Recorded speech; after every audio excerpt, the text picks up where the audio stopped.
वही 3 पेज लिख दिया है।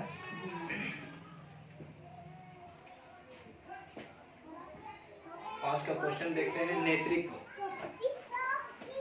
लेसन 7 का नेतृत्व क्या है, इसे परिभाषित करें और एक अच्छे नेता के क्या बताएं, गुण बताएं। यानी नेतृत्व कौन करता है, एक नेता करता है, लीडर करता है किसी का नेतृत्व, यानी किसी झुंड का जो प्रमुख बन जाता है, अगुवाई करने वाला, उसे कहते हैं नेता, यानी नेतृत्व। तो नेतृत्व क्या है, इसका आंसर अगर हम लोग ऐसा जाने तो सीधे में जानिए, क्या जब कोई व्यक्ति किसी व्यक्ति को कोई कार्य करने के लिए प्रेरणा देता है या प्रभावित करता है, यानी अपना गुण दिखाकर, जैसे एक नेता, एक एमएलए क्या करता है, वो दूसरे को प्रभावित करता है अपने से, ताकि वो वोट दे उसको, है ना, वो प्रभावित करता है, यानी मैं बहुत अच्छा हूं, ताकि तुम हमसे प्रभावित हो जाओ कि वाकई में निसार अहमद बहुत अच्छा है, हाजी अब्दुल सुभान बहुत अच्छा है, तो मैं अपना प्रभाव दिखाऊं दूसरे को, मैं पावरफुल हूं, ताकि वो मुझे क्या दे, वोट दे। तो जब कोई व्यक्ति दूसरे को अपना प्रभाव दिखाता है तो उस व्यक्ति को क्या कहते हैं, नेता कहते हैं। जैसे किसी गांव में क्या देखेगा कि कोई व्यक्ति जाता है, रोड बन रहा है और जाके वो उल्टा सीधा सभी को बोलना शुरू कर दिया, और बाहर से कुछ आदमी आता है, कहता है ये नेतागिरी कर रहा है, आके बीच में ये टांग अड़ा रहा है, मतलब ये क्या कर रहा है, नेतागिरी कर रहा है, मतलब गाँव वाले का नेतृत्व करना चाहता है। तो जब कोई व्यक्ति, आप इसका आंसर लिखेंगे, जब कोई व्यक्ति किसी दूसरे व्यक्ति को अपने गुण से क्या करता है, प्रभावित करता है, या फिर उनके लिए बहुत सारे कार्य करता है, उनके लिए भविष्य के लिए अच्छा कार्य करना चाहता है, तो उसे क्या कहते हैं, नेतृत्व। जब किसी का अगुवाई करता है तो उसे क्या कहते हैं, नेतृत्व कहते हैं। परिभाषा देखिए, डोनेल क्या कहता है, डोनेल कहता है किसी लक्ष्य की प्राप्ति के लिए संदेश वाहन के माध्यम से, मतलब सूचना के माध्यम, या लिखित हो या फिर मौखिक हो, सूचना के माध्यम द्वारा व्यक्ति को प्रभावित करने की योग्यता को क्या कहते हैं, समझाया। नेतृत्व मतलब किसी का ऐसा बोले अगुवाई करना, किसी दूसरे व्यक्ति को अपना प्रभाव दिखा दिया, मैं ये हूं, तुम्हारे लिए ये कर सकता हूं, उसे क्या कहते हैं, नेतृत्व। या किसी को सुरक्षा प्रदान करना, इसको भी क्या कहते हैं, नेतृत्व करना। किसी को हक दिलाना, उसको भी नेतृत्व करना हो जाता है। अब नेक्स्ट स्टेप इसका आता है, एक अच्छा नेता के क्या बतावे, गुण बतावे। तो अगर गुण आप लिखेंगे, एक अच्छा नेता या एक अच्छा नेतृत्व करने वाला का गुण बतावे, तो आपको अगर क्वेश्चन में पूछे कि 6 गुण बतावे, 6 नहीं आप 20 जा सकते हैं। एक अच्छा नेता का गुण बतावे, एक गुण मतलब उसमें क्या क्या पाया जाता है। एक अच्छे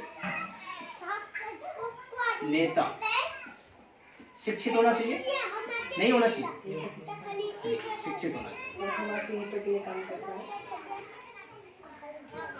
उसमें कार्य करने का कला होना चाहिए, उसका मानसिक स्थिति सही होना चाहिए, उनका भाषा में, नेता का भाषा में शुद्धता होना चाहिए, उन्हें समाज में सभी व्यक्ति से मेल जोल रखना चाहिए एक अच्छे नेता को। एक अच्छे नेता को सदैव गरीबों का सेवा करना चाहिए, रोड आदि का कार्य करना चाहिए, देश के हित में उसको रक्षा प्रदान सेवा देना चाहिए, दूसरों को लाभ देना चाहिए, है ना, दूसरों को न्याय हक दिलाना चाहिए, इंसाफ दिलाना चाहिए, ये सब गुण हो जाएगा। 6 पॉइंट क्या आप 10 पॉइंट सोच के लिख सकते हैं। एक अच्छे नेता के पास क्या क्या होना चाहिए, ये नहीं मोटरसाइकिल 4 व्हीलर होना चाहिए। डॉक्टर, हिंदुस्तान में सबसे गरीब नेता भी डॉक्टर मनमोहन सिंह है, जो पूरे एशिया का वित्त मंत्री भी रह चुका है, डॉक्टर मनमोहन सिंह 10 साल प्रधानमंत्री रहा। उनके पास अभी टोटल प्रॉपर्टी जो है, उनका पर्सनल रुपया अकाउंट में जो है 50,000 है, 50,000 उनका प्रॉपर्टी, उनके पास 50,000 है। अपना 4 व्हीलर नहीं है, 2 व्हीलर है, एक बहुत पुराना है, कई साल पुराना है मोटरसाइकिल। आप बताइए, पूरी दुनिया में उसका पहचान, इंडिया का 10 साल तक प्रधानमंत्री रहा। कहीं वो 4 व्हीलर से निकलता है तो किराए का या फिर सरकारी 4 व्हीलर, अपना नहीं। ये चीज है, दुनिया उसके पीछे मरता है।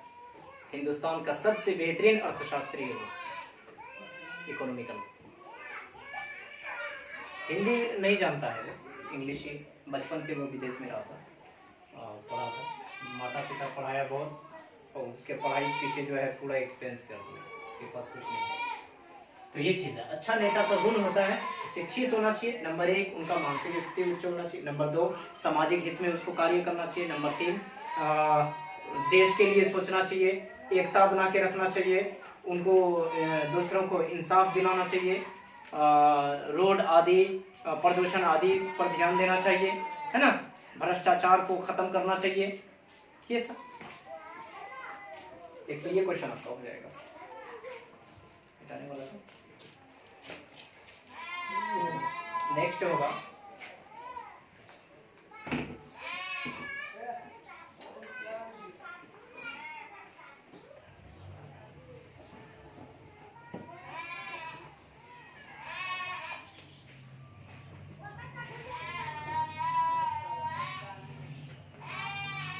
प्रबंध तथा नेतृत्व में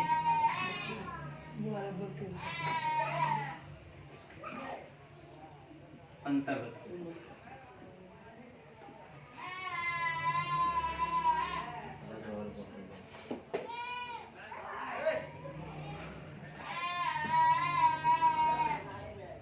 आंसर निम्नलिखित करिए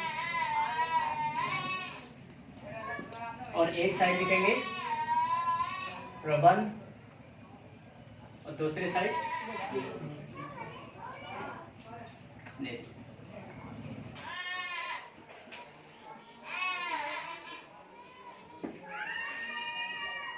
नंबर 1 प्रबंध की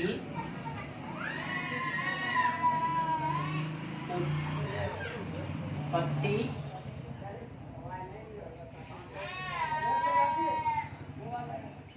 अधिकारकों या अधिकारों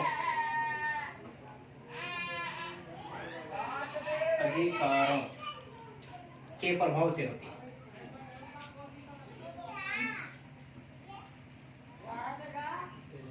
होती है। अब इसमें नंबर 1 लिखेंगे तो नेतृत्व की उत्पत्ति, नेतृत्व की उत्पत्ति अच्छे नेता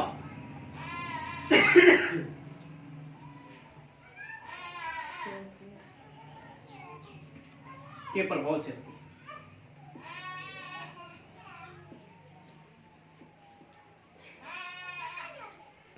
आप जब पहला पॉइंट करेंगे तो पहला पॉइंट में आप लिखेंगे क्या प्रबंध की उत्पत्ति किससे होती है?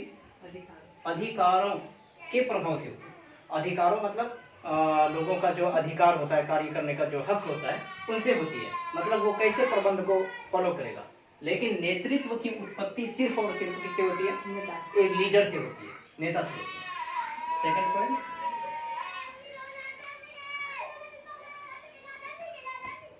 प्रबंध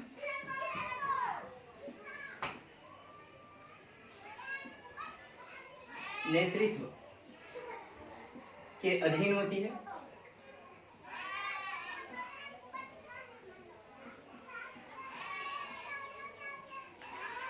जबकि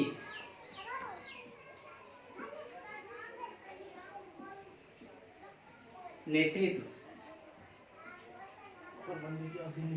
प्रबंध के अधीन। क्यों ऐसा होगा?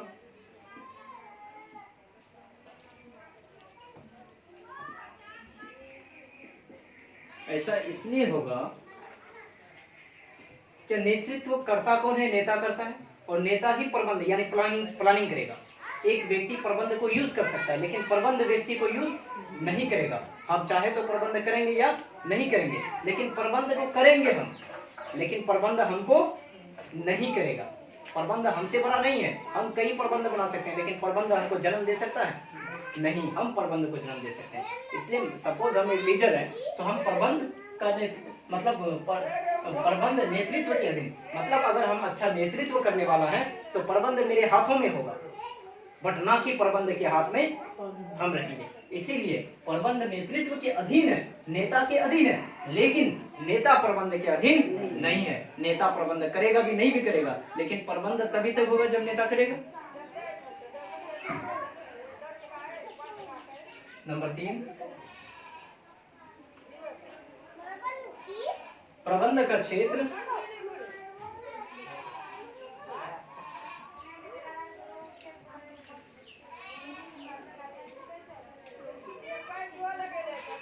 व्यापक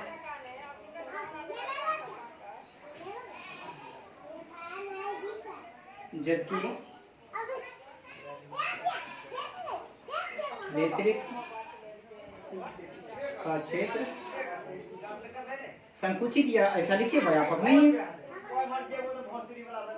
व्यापक नहीं है तो क्या है, संकुचित है, ऐसा लिख सकते हैं। अच्छा, प्रबंध जो होता है वही होता है, लेकिन नेता बदलते रहता है ना, इसलिए प्रबंध अस्थायी होती है,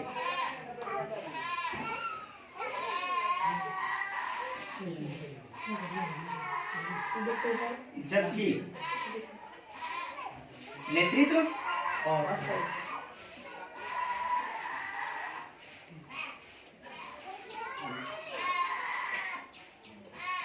अस्थायी होती है।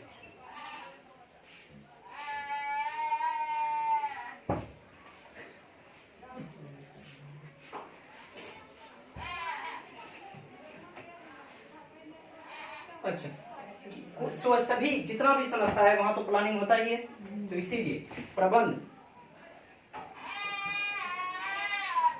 सभी संस्था में लागू होती है, जबकि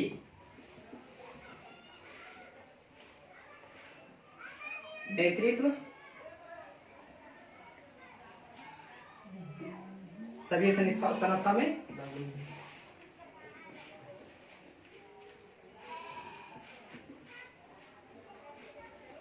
लागू नहीं होती है। फिर से देखिए, प्रबंध की उत्पत्ति अधिकारों के लिए होती है, अधिकारों के प्रभाव से। नेतृत्व का उत्पत्ति किससे होता है, एक नेता से होता है, क्योंकि नेता ही तो किसी का देख रेख करेगा ना, देखभाल करेगा, तो नेता से होती है। और फिर प्रबंध नेतृत्व के अधीन है, बट नेतृत्व प्रबंध के अधीन नहीं है। फिर है प्रबंध का क्षेत्र व्यापक है, और जबकि नेतृत्व का क्षेत्र व्यापक नहीं है, यानी संकुचित है। संकुचित बड़ा होता है या छोटा होता है, छोटा, और प्रबंध व्यापक मतलब बड़ा। तो प्रबंध अस्थायी होती है, जबकि नेतृत्व अस्थायी नहीं होती है। प्रबंध सभी संस्था में लागू होती है, बट नेतृत्व सभी संस्था में लागू नहीं। ठीक है, समझ आया?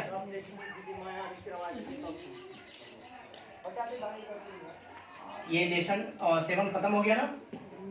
हाँ, कल चलेंगे लेसन 8।